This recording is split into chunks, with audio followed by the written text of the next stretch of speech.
No programa Jesus Está Voltando de hoje, nós vamos abordar o capítulo 12 de Apocalipse, um capítulo simbólico, muito interessante e muito rico também. Começa assim: e viu-se um grande sinal no céu, uma mulher vestida do sol, tendo a lua debaixo dos seus pés e uma coroa de 12 estrelas sobre a sua cabeça, e estava grávida e com dores de parto, e gritava com ânsias de dar luz. Então, a partir daí você já vê como é simbólico esse capítulo. E existem 3 linhas de pensamento em relação a esta mulher vestida de sol. A primeira linha de pensamento diz que é Maria. Só que Maria não foi perseguida, Maria não passou 1260 dias escondida no deserto, ou seja, 3 anos e meio, e Maria não representa Israel. A segunda linha de pensamento diz que esta mulher vestida de sol é a igreja para produzir Cristo, só que é o contrário, quer dizer, a igreja trabalhando para produzir Cristo, só que o pensamento que aconteceu é o contrário, Cristo é que produziu a igreja. E um outro detalhe é que a partir do capítulo 4, se estendendo até o versículo 19 do Apocalipse, a igreja não está mais presente. Então, a igreja já foi arrebatada. A partir do capítulo 4 de Apocalipse, a igreja não está mais presente. Então, esta mulher vestida de sol não pode ser a igreja. E a terceira linha de pensamento que nós defendemos aqui é que esta mulher é Israel. A mulher é Israel. Isso na visão pré-milenarista. E nós vamos mostrar aqui algumas passagens que a Bíblia coloca Israel como uma mulher. Vejamos. Isaías capítulo 54, versículos 5 a 6, está dito: porque o teu Criador é teu marido, o Senhor dos exércitos, é o seu nome, o Santo de Israel, é o teu Redentor, que é chamado o Deus de toda a terra. Porque o Senhor te chamou como a uma mulher, olha aí, o Senhor te chamou como a uma mulher desamparada e triste de espírito, como a mulher da mocidade, que fora desprezada, diz o teu Deus. Então aqui já Isaías é comparada à mulher desamparada. Ainda em Isaías, capítulo 66, versículos 7 a 8, está dito: antes que estivesse de parto, deu à luz. Antes que lhe viessem as dores, deu à luz um menino. Quem jamais ouviu tal coisa? Quem viu coisas semelhantes? Poder-se-ia fazer nascer uma terra em um só dia? Nasceria uma nação de uma só vez? Mas Sião esteve de parto e já deu à luz seus filhos. O interessante desse capítulo 66 aqui, esses 2 versículos, é que aqui está a profecia da fundação do Estado de Israel. Quando em maio de 1948, 14 de maio de 1948, houve a fundação do Estado de Israel. E aqui ele diz: quem jamais ouviu tal coisa? Quem viu coisas semelhantes? Poder-se fazer nascer uma terra num só dia, nasceria uma nação de uma só vez, mas Sião esteve de parto e já deu à luz seus filhos. Então aqui, esta profecia aqui se concretizou em 1948, com a fundação do Estado de Israel, e a partir daí é a contagem regressiva para a volta de Jesus, porque Jesus só poderia voltar se o Estado de Israel estivesse realmente no seu lugar. Em Miqueias, capítulo 4, do versículo 9 a 10, está dito: e agora, porque fazes tão grande pranto? Não há em ti rei, pereceu teu conselheiro, apoderou-se de ti a dor, como a de que está de parto, novamente falando de parto, sofre dores e trabalha para dar à luz, ó filha de Sião, Israel. Como a que está de parto, porque agora sairás da cidade e morarás no campo, e virás até Babilônia. Ali, porém, serás levada. Ali te remirá o Senhor da mão de teus inimigos. Novamente Israel sendo comparada à mulher que está prestes a dar luz. Em Jeremias capítulo 4, versículo 31, está dito: porquanto ouço uma voz, como a de uma mulher que está de parto, uma angústia como a de que está com dores de parto do primeiro filho, a voz da filha de Sião, ofegante que estende as suas mãos, dizendo: ó, ai de mim agora, porque já a minha alma desmaia por causa dos assassinos. Então esse capítulo 12 mostra uma trajetória desde o pré-surgimento de Cristo, o seu nascimento, até a sua morte, a história de Israel, quando lá na frente nós vamos ver que Israel irá fugir do anticristo, será amparada por Deus, e o anticristo vai se voltar contra a descendência da mulher, descendência de Israel, e aqueles que guardam os mandamentos de Deus. É um capítulo super interessante e que você não pode perder. No próximo bloco do programa Jesus está voltando a continuação do capítulo 12 de Apocalipse. Não perca, o próximo bloco do programa Jesus está voltando.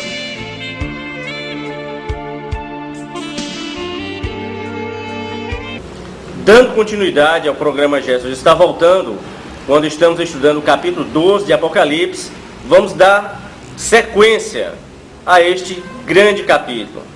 Ainda no versículo 1 diz: e viu-se um grande sinal no céu, uma mulher vestida de sol, tendo a lua debaixo dos seus pés e uma coroa de 12 estrelas sobre a sua cabeça. Veja que essas 12 estrelas representam as 12 tribos de Israel. E muitas vezes no Antigo Testamento, tanto o sol, como a lua, como as estrelas eram relacionados, faziam referência a Israel. Vamos ver algumas dessas passagens no texto bíblico. Em Gênesis capítulo 37, versículo 9 e 10, está escrito o seguinte: e teve José outro sonho, e contou a seus irmãos, e disse: eis que tive ainda outro sonho, e eis que o sol, a lua e 11 estrelas se inclinavam a mim. Quer dizer, ele era outra estrela, 12. E contando a seu pai e a seus irmãos, repreendeu seu pai e disse-lhe: que sonho é este que tiveste? Porventura viremos eu e tua mãe e teus irmãos a inclinar-nos perante ti em terra? Então veja que já se faz menção de lua, estrelas e sol, referência a Israel. Em Jeremias capítulo 31, do versículo 35 a 37, está escrito: assim diz o Senhor, que dá sol para a luz do dia, e as ordenanças da lua e das estrelas para a luz da noite, que agita o mar, bramando as suas ondas, o Senhor dos exércitos é o seu nome. Se falharem, preste atenção nisso aqui agora, se falharem estas ordenanças diante de mim, diz o Senhor, deixará também a descendência de Israel de ser uma nação diante de mim para sempre. Assim diz o Senhor: se puderem ser medidos os céus lá em cima e sondados os fundamentos da terra cá embaixo, também eu rejeitarei toda a descendência de Israel, por tudo quanto fizerem, diz o Senhor.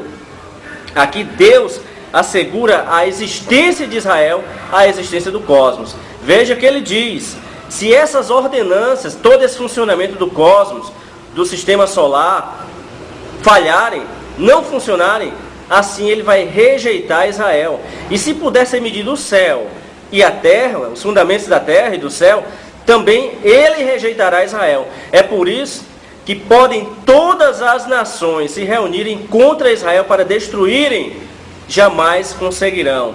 Porque Deus fez uma aliança com este povo e assegurou toda a nossa existência, não só do cosmos, como toda a nossa existência, nos ligou diretamente à existência de Israel. Se Israel não existir, nada também existiria. E aí você começa a entender, no plano de fundo espiritual, por que as nações são contra Israel. Por quê? Porque o grande inimigo de todos nós e de Israel, ele tentou destruir, nesse capítulo aqui é visto, quando ele perseguiu a mulher e o seu filho, Satanás tentou destruir a Jesus desde o seu nascimento, quando usou até Herodes para matar todas aquelas criancinhas abaixo de 2 anos, e não conseguiu. E de lá para cá, ele vem tentando levantar as nações, vem levantando as nações para destruírem Israel. É tanto que toda a mídia mundial é contra Israel. A maioria dos países é contra Israel. Por quê? Porque se essas nações levantarem guerra contra Israel e a destruírem, que jamais acontecerá, a profecia de Jesus voltar, descer ali no Monte das Oliveiras, não aconteceria. Então você vê, por que as nações são contra Israel? Porque no plano de fundo espiritual, o inimigo maior, Satanás, ele tenta destruir Israel. Porque destruindo Israel, Jesus não voltará. Mas ele foi derrotado lá na cruz do Calvário. É por isso que eu e você estamos com o nosso lugar guardado lá na nossa Jerusalém celestial. No Salmo 89, versículo 35 a 37, diz assim: uma vez jurei pela minha saudade que não mentirei a Davi. A sua semente durará para sempre, olha aí.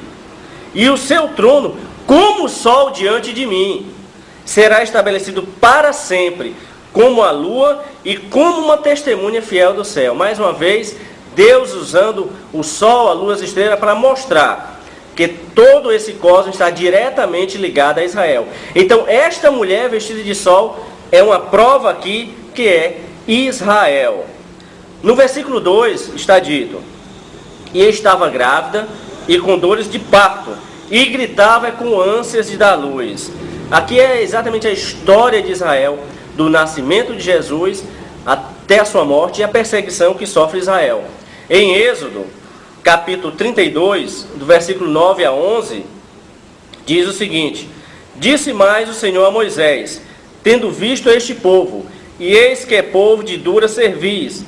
Agora, pois, deixa-me para que o meu furor se acenda contra ele, e o consuma. E eu farei de ti uma grande nação. Moisés, porém, suplicou ao Senhor, seu Deus, e disse: ó Senhor, por que se acende o teu furor contra o teu povo, que tiraste da terra do Egito com grande força e com grande mão? Aqui é mostrando essas dores de parto que Israel sofreu e que ainda vai sofrer muito mais durante a tribulação. Em Números, capítulo 25, está dito, versículo 1 a 4. No caso da corrupção moral de Israel, Israel deteve-se em Sitim e o povo começou a prostituir-se com as filhas dos moabitas. Elas convidaram o povo ao sacrifício dos seus deuses, e o povo comeu e inclinou-se aos seus deuses. Juntando-se, pois, Israel a Baal-peor. A ira do Senhor se acendeu contra Israel. Disse o Senhor a Moisés: toma todos os cabeças do povo e enforca-os ao Senhor, diante do sol, e o ardor da ira do Senhor retirará de Israel. Então veja essa perseguição, essas dores de parto. Lembremos que no caso do livro de Esté, levantou-se um inimigo para derrotar os judeus. Então tudo isso são as dores de parto que Israel vem sentindo e vai sofrer ainda mais durante a tribulação. Só lembrando, na Bíblia Israel é comparada à mulher e a igreja é comparada à noiva. No próximo bloco do programa Jesus Está Voltando, nós vamos dar continuidade a este riquíssimo capítulo 12, a mulher vestida de sol, que é Israel. Não perca o próximo bloco do programa Jesus Está Voltando.